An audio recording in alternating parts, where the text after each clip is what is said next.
Hello, cabezas de chorlito. Bird song is one of the most distinctive avian features. Ooh, that sounds like my alarm clock. But what I had in mind was something more like this. The long-tailed meadowlark. Gray Kiskadee.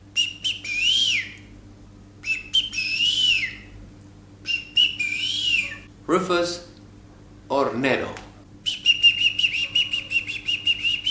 How do birds learn all those complex melodies? Do they have a teacher like Jack Black in Rock Band? Nope. Today I'm going to tell you about the early development of birds' song, or how a star is born. I wanted to use Birds Got Talent, but due to copyrights, I couldn't. During the first weeks, the nestlings only make sounds in response to their siblings or the parents bringing food. Here's a video of a white-browed mockingbird reacting to the parents arriving with a snack.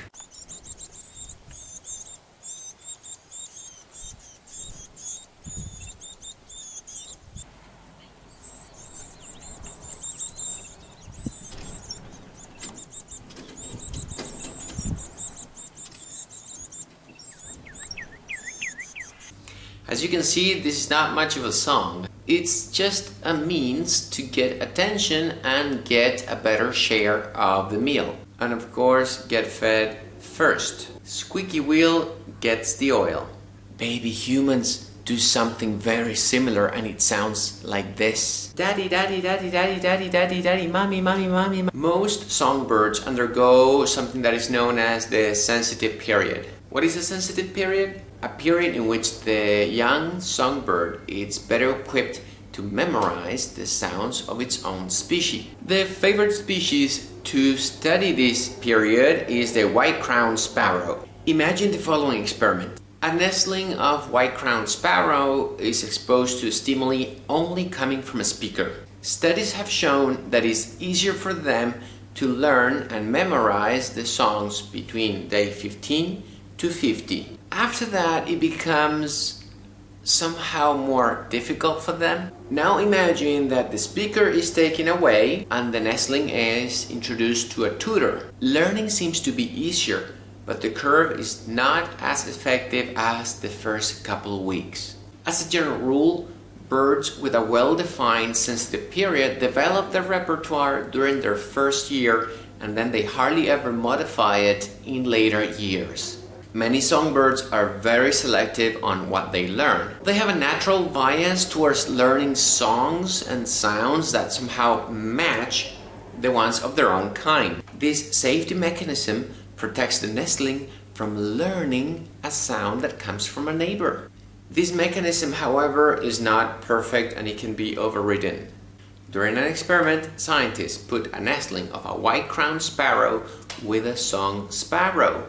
As you can imagine, the interaction between them was very strong, and therefore the white-crowned sparrow ended up imitating the tutor. Something similar happened when Master Yoda was in charge of teaching a group of young Padawans, and like Master Yoda, they all spoke. On the other hand, we have species that do not have a very specific critical period. There are some birds that are able to incorporate sounds and melodies throughout their entire life. In other words, their critical period is like a French movie. It has an open ending, or no ending at all, like the never-ending story. They are known as open-ended learners. For example, mockingbirds, European flycatchers, common nightingale, and the cosmopolitan European starling. If you want to learn more about the European starling, I suggest you have a look at my video. I love Shakespeare. After the critical period, the fledgling starts practicing right after leaving the nest. The sounds they produce are known as subsongs. What does a fledgling look like when they practice? Normally, they perch where they feel safe and comfortable. They look like dozing off with their eyes barely open and their head might be tilted towards one side. The fledgling produces soft whispers accompanied by barely perceptive throat movement. At this point, they do not like to have an audience and they will halt practice if disturbed. Wetlands are perfect spots to see this behavior. Is there a network of wetlands to protect them in your country? Leave some comments below. Here's a clip of a rufous-colored sparrow practicing its subsong in the wet pampas outside Buenos Aires, Argentina.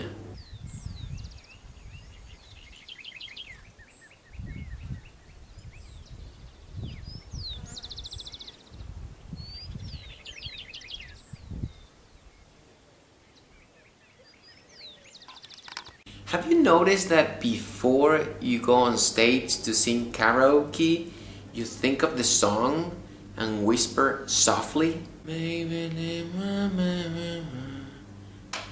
As months go by, the sounds get louder until they finally match what they have in their brain with what they are able to produce. Have you seen a fledgling practicing? Leave some comments below. As you can see, practice makes perfection, and controlling the syringe was a huge evolutionary achievement. Tell me if you want me to continue exploring some avian vocal behavior in a future video. Thanks to all the subscribers. And if you're not yet a member of our flock, don't forget to push the red button. If you like this video, share with your friends. See you next time, and remember our motto: birding for learning, learning for sharing, and sharing for caring.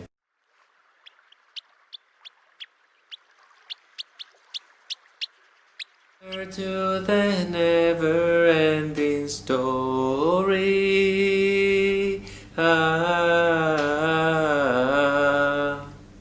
reach the stars, fly a